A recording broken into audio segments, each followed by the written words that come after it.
Alternative Party of Boroland APB United Forum of Ex-NDB बिथांमोना आरोबाव मोनसे राजखान्थि हानजा बानायबावबाय रिजनेल राजखान्थि हानजा बानायबावबाय दा थानाय जि UPPL आरो 17 बोसोर खुंबोनाय जि BPF बिथांमोना बे जि गोजोन गोरोबथाबादि माखासे मावनांगौखौ बर'नि बानायनो हायाखै मावनो हायाखै बिटिआर गोरोबथाबादि सिमा बारायनांगौमोन आरो लोगोसे NDBफोरनि जेंनाया जोबनांगौमोन माखासे मोननांगौखौ मोननांगौमोन नाथाय बेबादि मोनजोबाखै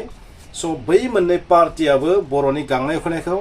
आरो दा थानाय UPPLआ NDBनि समस्याखौ फोजोबनो हायाखै बा बे गोरोबथानि जेसेबां जि मोननांगौ दङमोन मावफुंनांगौ दङमोन गामि सोसननाय होननाय बाथ्राया जास्ट माने लिरनायावल' ब्लेक एन्ड व्हाइटआवल' दङ नाथाय बियो रियेलिटियाव गुबै माने प्रेक्टिकेलि बियो जायाखै मोगथां हिसाबै बियो महर मोनाखै आयेन महरै बियो जाफुङाखै बेबादि जानायनि थाखायनो बिसोरो बे पार्टिखौ दादों जाहैबाय बे पार्टिखौ दानानै गासै पावारखौ लाना फैनानै बै गासैबो मावनांगौ खामानिखौ मावफुंजोबगोन बे पलिटिकेल पार्टि दानायाव अनजालि दैमारि बिथांजोखौबो नोंथांमोना नुदों स' अनजालि दैमारि बिथांजोआ बावैसो BPFनिफ्राय रिजाइन होनानै फैदों आरो बिनि गुबै थांखिया जानो हागौ बेनोमोन बिनिखायनो बिथाङा बे दाफुंनायाव बिथांखौबो जों नुनो मोनदों बिथाङा बेनि माबा मोनसे बिबानाव दंना गैया बेखौ दासिम मिथियाखै बुंनो हाया बिथाङा बेवहाय ओरैनोसो दङ आलासि महरै दङ ना मा महरै दङ बेखौ आं बुंनो हायाखै जायखिजाया इउनाइटेड फराम अफ एक्स-NDB बिथांमोना बेखौ दाबाय आंनि बुंनो गोनाङा मा बेखौ आं नोंथांमोननो जोबोर खम लेंगुवेजजों बुंगोन माने APB alternative party of Bodoland थामहिनबा बर'नि भटआ तुक्रा तुक्रि बायस्रा बायस्रि आरो बेवहाय थारैनो BJPआ जिन्दाबादबो जानो हागौ स' बेवहाय जिहेतु जोंनि बर'फोरनि भटआ बेलेगनि भटखौ आं बुङाखै बर'फोरनि भटआ गावस्राखासिगोन तुक्रा तुक्रि जाखासिगोन बिनिखायनो बे बाराव एडभान्टेजआ BJPनिथिं थांबाय लोगोफोरा स' BJPआ बेवहाय देरहानायनि चान्स दङ कारन नोंथांमोना बयबो मिथिगौ BTCआव बा BTRआव बर'फोरनि जि पपुलेशन बेयो 50% नंगौखि नङा बेनिखायनो जोंनिया जुदि गावजोंनो तुक्रा तुक्रि जायोबा देरहानायनिथ' जेबो चान्सआनो थानाय नङाना लोगोफोर बेनिखायनो जारिमिनाव जों नुबोदों जोंनि मोनफ्रोमबो बिथिङानो गावस्रानायाव माने मोनसे जारिमिन दं आरो गावस्रानायनि जारिमिन दं फरायसाखौनो बुं फरायसा आफादखौनो बुं पलिटिकेल पार्टिनि बेबायदि माने गोदान जोनोम जानायखौथ' जों नुफेराखैमोन दा नुबाय जोङो जेब्ला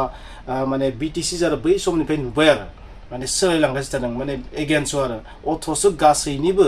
हेडआ गाहाया जोंनि सुबुङानो जायो आरो नाथाय थेवबो माने बिजों गोरोबनो थाखाय गोदान पार्टि बानायो बबेखानि सरकारनि रेकर्ड बादियैब्ला जोंनि पपुलेशना बेसेबां only 15 lakhs 13 lakhsनिफ्राय 15 lakhs so 15 lakhsनि गेजेराव मोनथाम पलिटिकल पार्टी आरो मोनफ्रोमबोनि बेसआ मा आरो मोनफ्रोमबोनि अबजेक्टिभआ मा जोंनि बर' हारिनि थाखायनो बर'लेण्डनि थाखायनो खामानि मावनाय आरो 15 lakhs पपुलेशननि गेजेराव मोनथाम पलिटिकल पार्टी साननो गोनां लोगोफोर सबबो गावबा गाव आदाबुगाव आरो बे जि पलिटिकल पार्टी बानायदों बेखौ जों सासे माने गेजेरनि मानसि हिसाबै मोनसे बाथ्रा बुंगोन बेयो बिसेस जेबो लाब जानाय नङा होननानै आं बुंगोन आरो आं सासे मानसि हिसाबै बुंगोन जे जोंनो मोनथाम मोनब्रै पलिटिकल पार्टीनि गोनांथि गैया बिथांमोना दाबाय थिग दं नाथाय जोंनि मानसिफोराथ' बे मोनथामनि मादाव बबेबा मोनसेखौल'सो सिलेक्ट खालामनांगोन जुदि मोनथामखौबो सिलेक्ट खालामोबा मा जागोन मोनथामखौबो जों जुदि माने समान बिबाङै जुदि पसन्द खालामोबा BTCआव BTRआव बर'लेण्डआव बर'नि जि पलिटिकल पावार बे मा जागोन डिरेल जागोन ट्रेननि ट्रेकनिफ्राय मा जागोन गोलैगोन आरो अब्ला जाय नोंथांमोना बुंबाय थादो जे जोंनि BTCआव मा गासैबो पावारा जोंनि मानसिनियावनो थानांगोन होनना बुंदों आरो बैखौ जों गावनो गाव खोमाना लासिगोन आरो आं बेबायदि बुंगोन आरो पलिटिक्सआव बेबायदि माने गोदान पार्टी जोनोम होनाया माब्लाबाबो लाबजनक जाया पलिटिक्सआव राजखान्थियाव बेबायदि गोदान पार्टी माने मा बारा लाब जाखाया आरो हारिया लाब जाया आरो सोरबा पार्टिया लाब जानांगोन नाथाय हारिया बाय खहा जायो आरो स' आंनि रिएक्सनसो आरो नोंथांमोनखौ बुङाखै जे बै पार्टिया गाज्रि बेखौ बुङाखै माने सबबो मोजां नाथाय बाथ्राया जाहैबाय मा दिनैनि थासारियाव जों जायखौ नुनो लुबैया बेखौ नुगासिनो थादों खौसे जानायनि बाथ्रा सानबाय दं ज' जानायनि बाथ्रा सानबाय दं इउनाइट जानायनि बाथ्रा सानबाय दं नाथाय बिथांमोना माने गावस्रागासिनो थादों आरो माने ओरैबायदि गावस्रादोंना माने NDBफोरनि जारिमिनाबो माने एसेबां मोजां नंला आरो माने बिसिनाबो गावस्रानाया बिराद मोजां जाथारबाय आरो गावस्रानायनि रेकर्ड खालामबाय आरो इसोर न माखासे रोखोमै गावस्रानायनि रेकर्ड खालामबाय बिथांमोना स' नोंथांमोना नायदो जोंनि बबे बिथिङा दिनैसिम मोनसे जानानै दङ जोंनि साननाय हनायानो इमान खम मानसिबाबो माने इमान बेले बेजे ना फिउचाराव बर' हारिया थाहैगोन ना थाहैया आं डाउट दं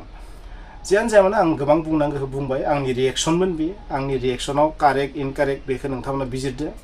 आंनि रिएक्सना बेनो आरो जों मानसि हिसाबै बुंदो जे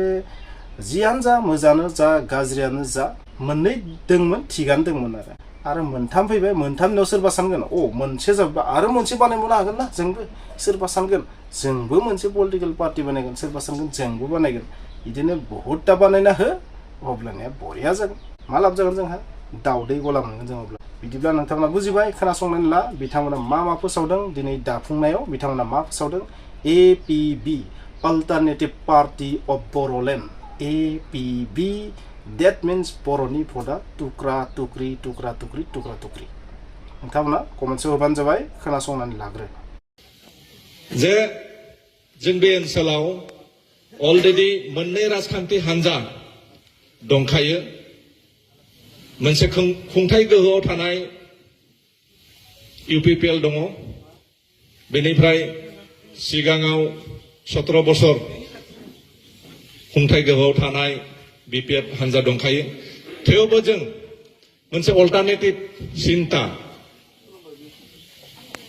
जोंनि बे ओनसोलनि गासै रायजो राजाफोरनि गासै जेंनाफोरखौ BTC सुक्तिनि उनाव बिटिआर सुक्तिनि उनाव थामथि गोरोबथानि उनाव थामथि गोरोबथाव थानाय गासै दफाफोरखौ मावफुंनो थाखाय गोबां जोंनि जेंना दङ जेंनाफोरखौ आं गुवारै बेखेवनो नागिराखै जोंनि सानजाहा सिमा बारायनायनि खोथा दङ आं सनितपुरनि मानसि खोथायाव दङमोन सुक्तियाव दङमोन जे सानजा सिमा बारायगोन खुगायावनो बुंना दोनदों जे साथिखान गामि अमुखान गामि बिटिआरआव सोनाय जाबाय होननानै नाथाय बेखौ भारबेलिसो फोसावदों सरकारनिफ्राय जेबो प्रसिडियर गैया जेबो नटिफिकेशन गैया गोनो गोथो दा बेफोर गोबां जेंना दङ मुंख्लं नखरफोरनि जेंना दङ मुंख्लं नखरफोरा जे अनसुंथाइ मोननांगौमोन दिनैसिम मोनाखै मोनजोबाखै मोनफुंजोबाखै दिनैसिम जोबथेसालियाव जोंनि सोद्रोमाफोर दङ गोबां जेंना दङ दा बेनिखाय आरो बे ओनसोलाव गुबैयै गोजोन थासारिखौ लाबोनो थाखाय गोजोनखौ इस्टाब्लिश खालामनो थाखाय पार्मानेन्टलि आरो बर'फोरनि जे गेरेमसा माहारि दानाय मोनसे जौगाथाय समाज दानाय बेफोर गोबां जेंना दङ दा बेफोर जेंनाखौ जों नुदों थांनाय समफ्राव रावबो गोसो होनानै मावाखै मावफुंजोबाखै दा बेनिखाय जोंनो मोनसे अल्टारनेटिभ राजखान्थि हान्जा नांगौ बेखौ जों फिल खालामदोंमोन सानखांदोंमोन बेखौ साननानै जों इउनाइटेड फराम अफ एक्स एनडिपि आफादनिफ्राय जों मोनसे राजखान्थि हान्जा दानानै होदों बे राजखान्थि हान्जानि मुङानो जाबाय अल्टारनेटिभ पार्टी अफ बरोलेण्ड